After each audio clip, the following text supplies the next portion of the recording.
first real taste of Arctic life for Prince Harry. He's flown in this morning, he's met up with the rest of his teammates and he's been briefed. But while the 4 wounded servicemen have had around 18 months to prepare for this trip, Prince Harry's got just a couple of days to bring himself up to speed before he sets off with the rest of the Walking with the Wounded expedition team on the trek to the North Pole and to the top of the world.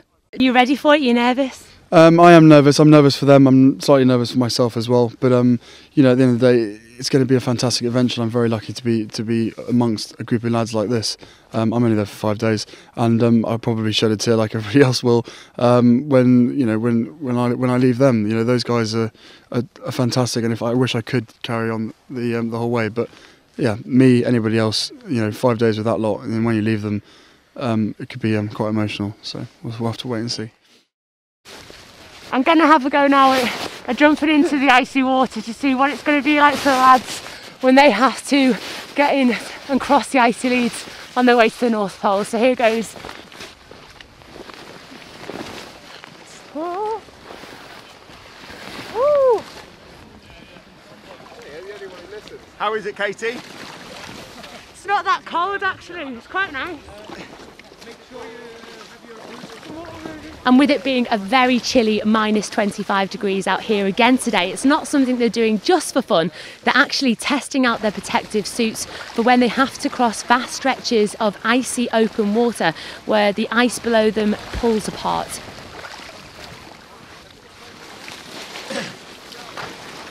So I've just had a go at crossing one of the open icy water leads, and it's not actually that cold. And with the suit on, it almost feels like you're in the Dead Sea and you're just sort of floating on your belly. Well, behind me the deck chairs are being put out, the bunting's being put up, and with just hours to go now until the royal couple say I do, we're here in Manchester city centre to see how you'll be celebrating the big day. Wow, wow, wow, wow. Yeah, it looks like it's going to be big and all excited.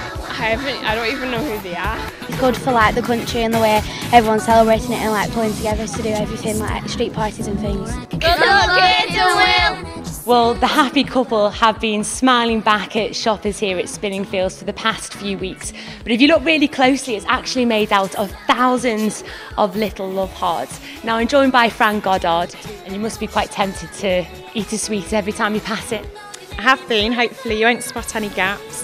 They are quite beautiful little love hearts they've made. They're special just married love hearts that have been produced purely for Kate and William, and you can probably just pick up there. They've actually got the royal wedding and the names of the happy couple stamped on the packaging as well. Find his mouth then. Well, here at the dog section in Camp Bastion, and I'm joined now by one of the handlers. Just tell us what we're going to be doing.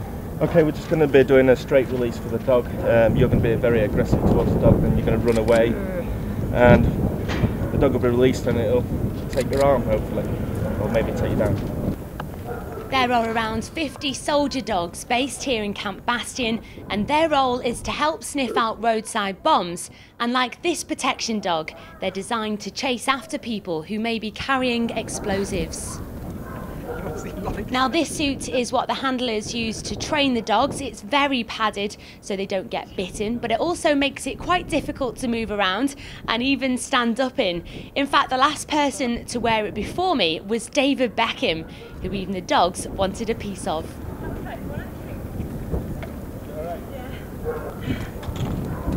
Well, that wasn't too bad, but I've just taken in a mouthful of sand.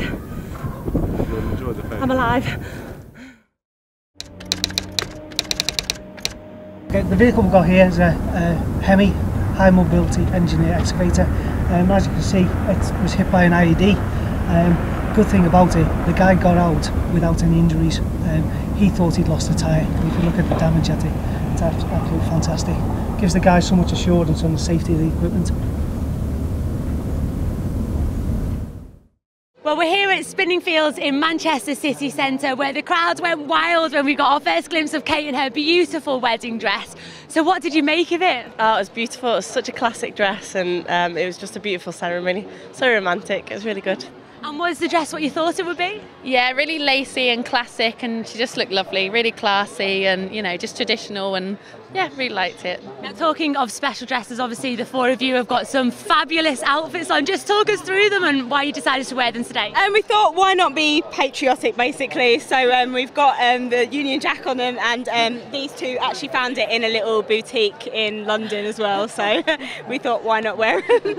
And how's it gone down with everyone here today? Everyone seems to be trying to get a photo of you guys. It's been crazy, but it's been fun at the same time. I mean, we don't mind stopping for photos and stuff for everybody. It's been a really good day so far. Hopefully it'll get better as well. So are you glad that you decided to come here today? Yeah, I think we were a bit nervous, but we thought everyone would get into the spirit, so I'm glad that everyone has and sort of embraced it quite well. So, and we've really enjoyed watching it on the big screen as well, so it's been really good. Brilliant. Well, speaking to people here today, they're expected to carry on toasting the happy couple for some hours yet, even though the wedding may already be over.